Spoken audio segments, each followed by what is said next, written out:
In this class, let us discuss the new topic which is about interfaces. So, we have so far seen non primitive data types like strings, arrays, classes, and now another new non primitive data type is interface. So, we know that non primitive data type means user defined database. So, the interface is also non-primitive data type. Um, as already we have studied five different types of inheritances: single level inheritance, multi-level inheritance, hierarchical inheritance, multiple inheritance, and hybrid inheritance. The three inheritances, single inheritance, multi-level inheritance, and hierarchical inheritances, can be implemented using classes, whereas the multiple inheritance and hybrid inheritances cannot be implemented with the class, but they can be implemented with the interfaces. Let us see what exactly this interface is and how these two, that is multiple inheritance and hybrid inheritances, can be implemented with this interface concept.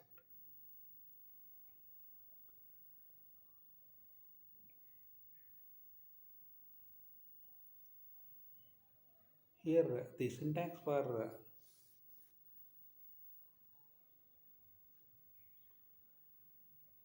the interface.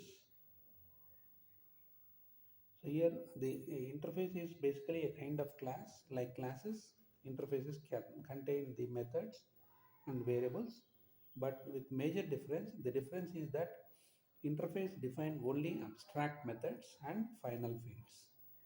So the difference between class and interface is class will have instance variables, methods, and constructors, whereas interface will have final values and the abstract methods. Abstract methods in the sense just the name of the method and the arguments, what arguments we pass through it. Only it will have, its functionality will not be defined in the interface. So the syntax of defining an interface is very similar to that of class. So the interface name, the type id equal to value. Variables inside interface are by default final, public, and static, and the methods uh, uh, what we define in the interface are abstract methods. By default they are abstract methods.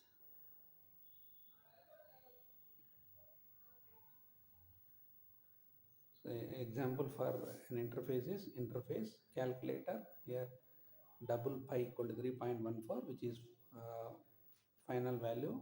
By default it is final, public, and static. And the abstract methods are integer addition with arguments, integer subtraction with arguments, integer multiplication with arguments, integer division with arguments, double area with argument. So to implement the interfaces are used as super classes whose properties are inherited by the classes. It is therefore necessary to create a class that inherits the given interface. So this is done by class name using the keyword implements the interface name, and of course the subclass will have its own code. We can have the syntax like this: class name extends the superclass name that implements the interface 1 comma interface 2 comma interface 3. So here interface 1, interface 2, interface 3 are as the more than one superclasses which are being inherited by the subclasses. That's how multiple inheritance is possible with the interface concept. And this is an example program code that will explain how the interface concept is implemented. So the interface calculator, in which we have final value pi, and the abstract methods, and subclass class norm calculator implements the calculator, where the methods what we defined in interface are their functionalities are defined in this subclass.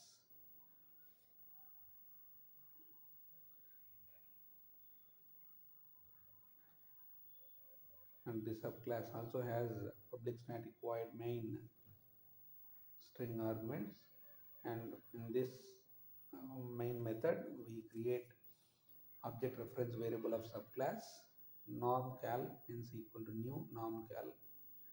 So with this object reference variable we can call upon the methods present in the subclass, which will give the uh, corresponding response, that is addition, subtraction, multiplication, division and area of the circle.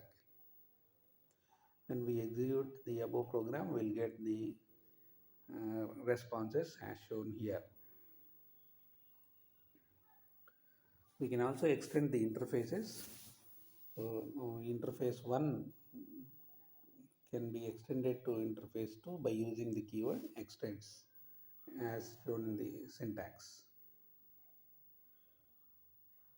So the small code which explains how the interface can be extended. Interface constant, in which it has final value code 501 and string branch CSC. Interface item extends constant void display. Class menu implements item, which in turn extends constant. So public void display, the method what exactly this display does is written here. And another main class, where the main class contains main method public static void main string arguments. In this we create object reference variable of subclass menu m equal to new menu. With this object reference variable we call upon the method present in the subclass, so which will display the output. The branch code is 501 and the branch is CSC. Now let us see the differences between interfaces and abstract classes.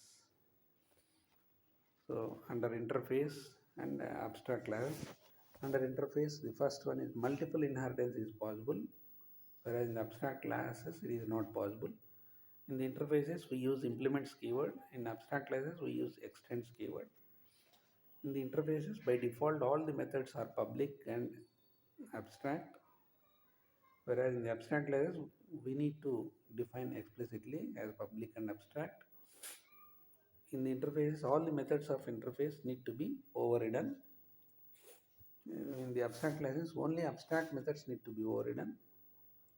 In the interface all variables declared in interface are by default public, final and static, whereas in the abstract classes we need to specifically declare them as and when required. And under interfaces methods can be static, cannot be static. Under abstract classes non-abstract methods can be static. And now let us see another topic, which is packages. Packages is also another non-primitive data type, like how we have discussed the non-primitive data types like strings, arrays, classes and interfaces. The package is also another non-primitive data type. Any object-oriented programming language, its ability is to reuse the code that is already created by some other programmers. So here this is achieved by using the extending keyword and in case of classes, and implements keyword in case of interfaces. And package is another way of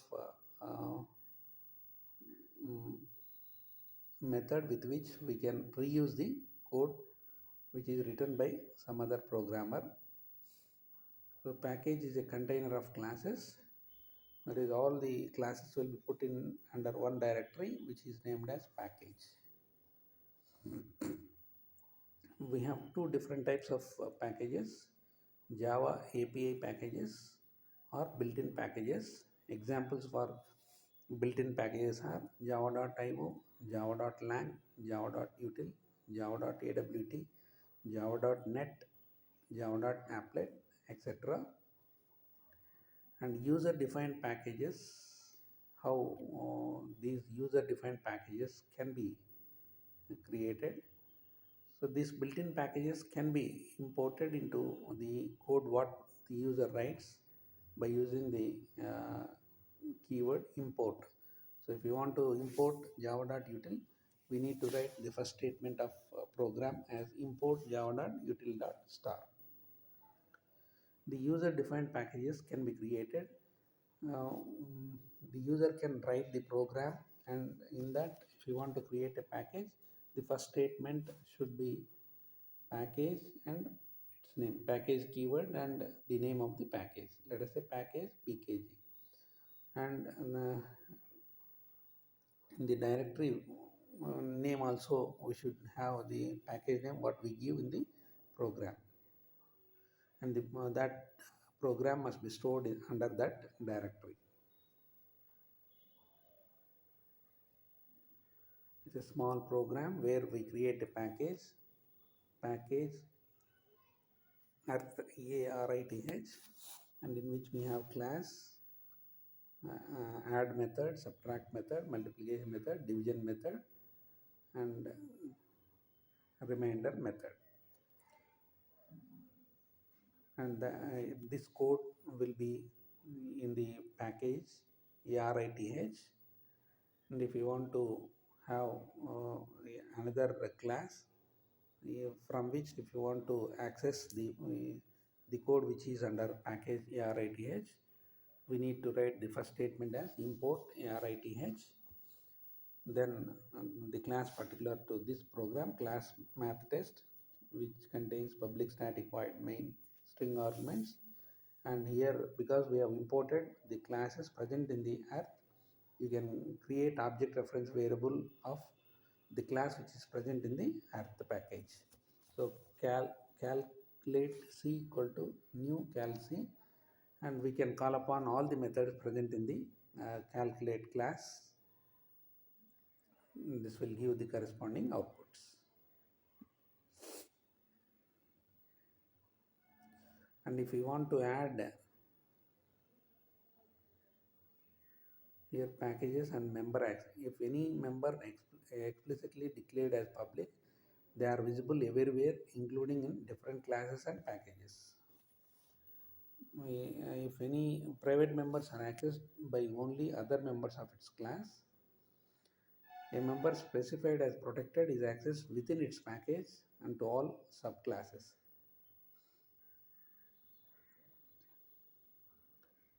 If we want to add another class to the package which is already defined by some name, this is the procedure. Let us say we have created package P1 which has class A. Then if you want to add another class to the same package P1, we need to declare as package P1 as first statement, then public class B and its body.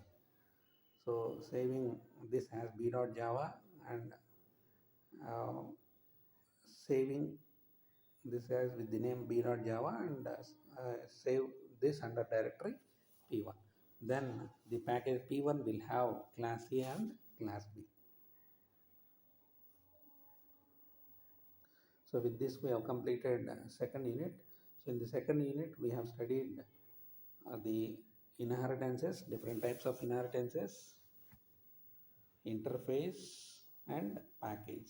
The different types of interfaces are single inheritance, multi-level inheritance, hierarchical inheritance.